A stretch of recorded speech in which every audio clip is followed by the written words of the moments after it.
ですね。まあ、少しは捉えることができたけど、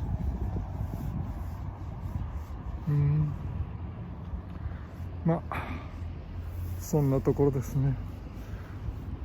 今のは幸運ですね。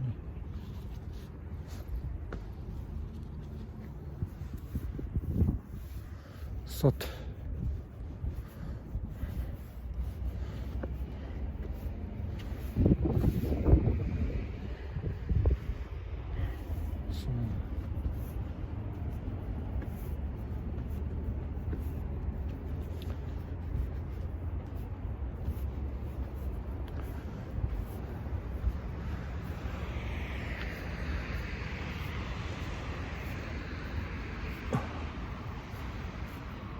タブノキの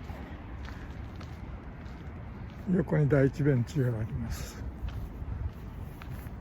クスノキですね。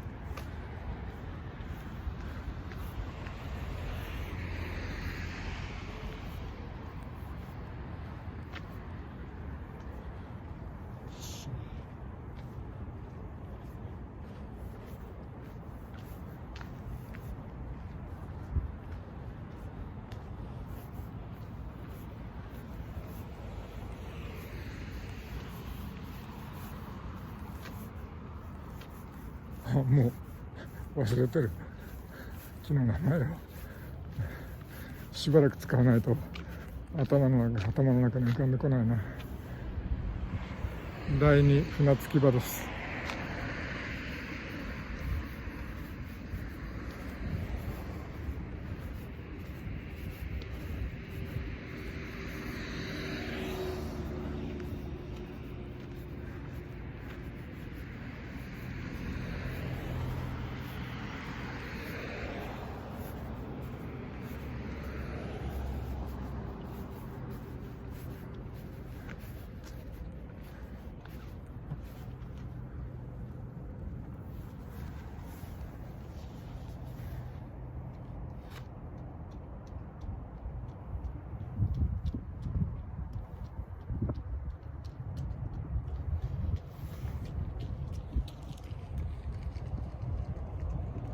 いましたね。白色霊ですね。ああ、飛んできましたね。人が走っていったし、しょうがない。